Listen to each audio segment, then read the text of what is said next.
Agustín, ¿cómo le va? ¿Qué dice? ¿Cómo anda? Muy bien. Bueno, formalmente. Bueno, hay una paz cambiaria en la Argentina. Eso trae la percepción para algunos de que finalmente se está domando la fiera. Las reservas se acumulan porque finalmente no hubo pérdida de reservas, el Banco Central le está comprando.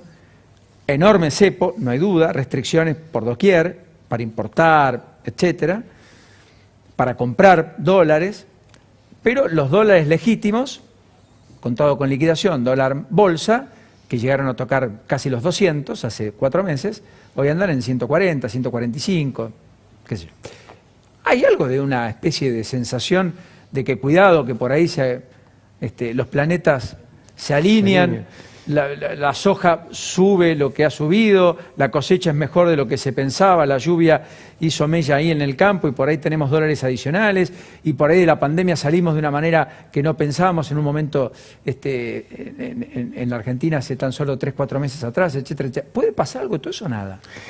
Me encantaría ser optimista, pero yo no lo veo. Mirá, la realidad es que hemos comprado una paz cambiaria momentánea y muy cara. Cuando vos mirás lo que está pasando, por ejemplo, con las ventas de los bonos que hacen desde el ANSES, el Banco Central y demás, con tasas de interés en dólares del 17% anual, eso te da una magnitud del desequilibrio. Te da una magnitud cuando mirás que el riesgo país está de nuevo en 1.500. Es decir, que vos lo que tenés es una inflación que fue del 30% anual los primeros 9 meses del año pasado.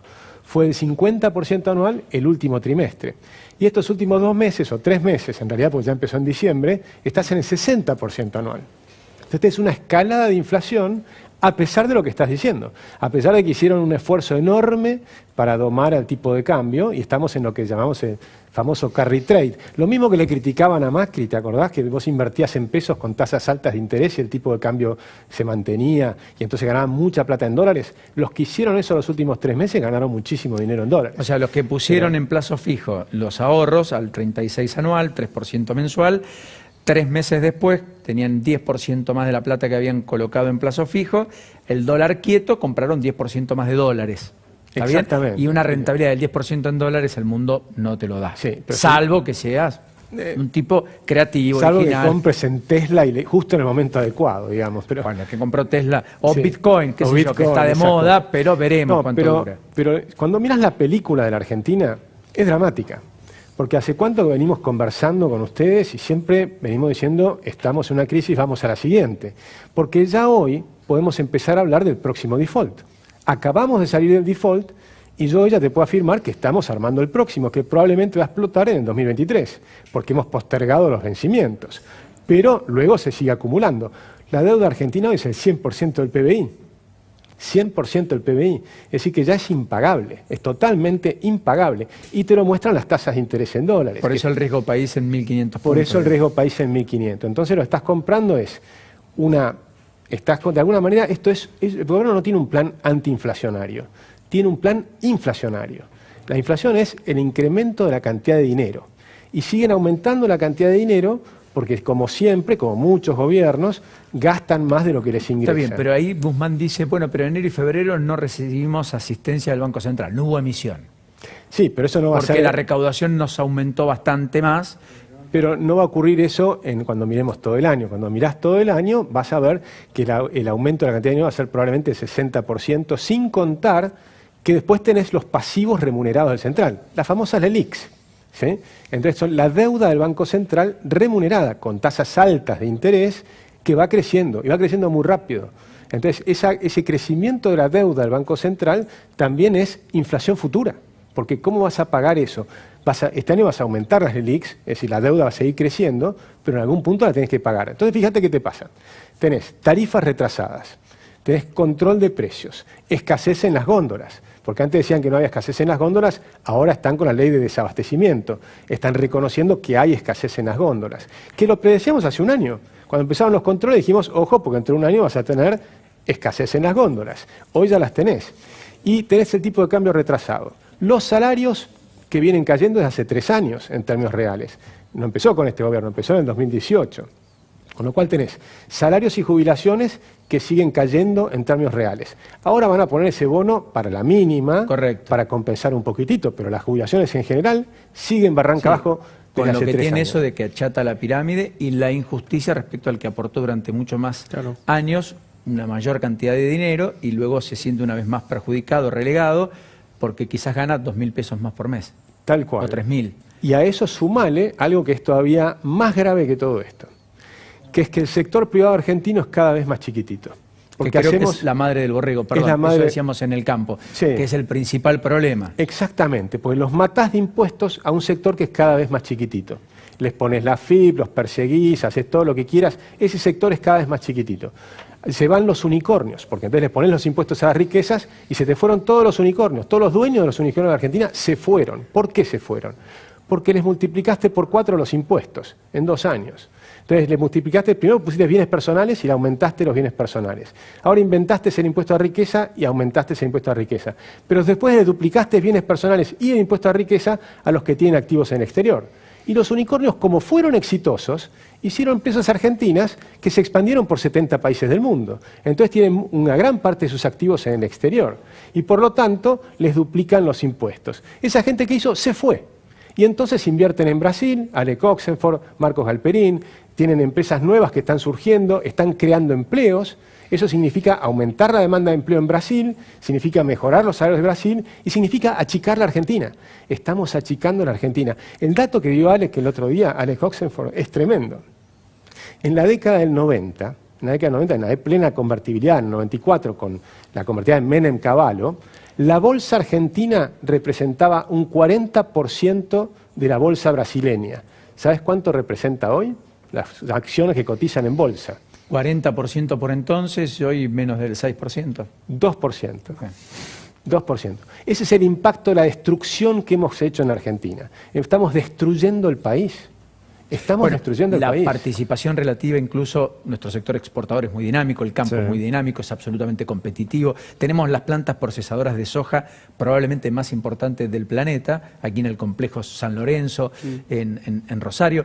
Ahora, efectivamente la participación en el comercio internacional argentino, ayúdame Agustín, en términos históricos, ha mermado ostensiblemente. Pero sin Argentina duda. era un player, un jugador importante, y hoy pasa a ser un jugador pequeño. Ya hoy el sector agropecuario brasileño nos pasó el trapo. El primer exportador de carne argentino hoy es el primer exportador de carne uruguayo. Se fue de la Argentina, vendió su empresa y hoy exporta carne desde el Uruguay. Es decir, estamos desarrollando el Uruguay, estamos desarrollando el Paraguay. Ahora estamos viendo empresarios argentinos, los más importantes empresarios argentinos, están ayudando a desarrollar Brasil.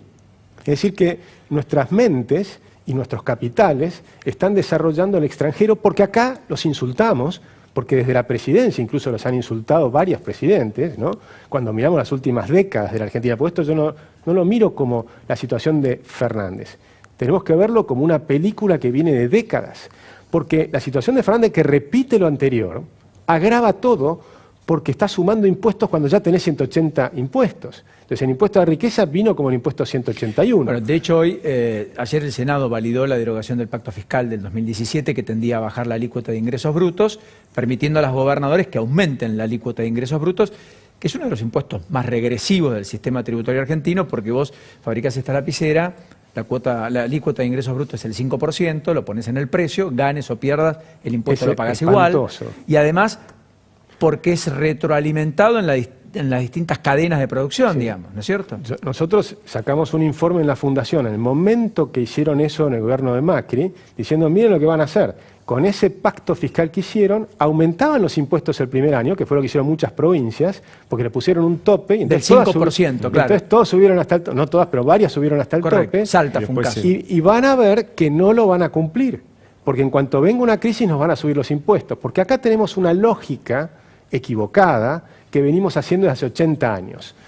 Cada vez que hay una crisis, destruís más al sector privado en el peor momento. Fíjate, compará Argentina con Uruguay. Viene la crisis de la pandemia, que por supuesto nadie puede culpar al gobierno ni de acá ni del Uruguay, viene de afuera, es un shock externo, pero un restaurante en Uruguay simplemente manda a su gente al desempleo, tiene un seguro de desempleo que fue pagando con el BTS, como lo llaman allá, que es 1,5% por mes, y 2 meses después, porque duró mucho menos la cuarentena, 2 meses después vuelve a tomar los empleados y les paga el sueldo, y listo. Y después empieza a acumular el BTS para tapar el agujero que les costó el desempleo. ¿Qué hacen en Argentina? Cuando viene el problema, te duplican la indemnización. No tenemos un seguro de desempleo, que es mucho más eficiente, sino que tenemos pagar una indemnización en el peor momento. Cuando no tenés ingresos, ahí te obligan a pagar la indemnización si querés despedir a alguien. Ahí te la duplicaron. Encima te duplican la posibilidad de tratar de sobrevivir. Y después te prohibieron despedir. Esa fue la secuencia. ¿Qué pasó? Quebraron 22.000 restaurantes y comercios y demás. Y si tomás toda la economía negra, quebraron como 90.000 empresas. Entonces estás diciendo, la solución argentina es la peor.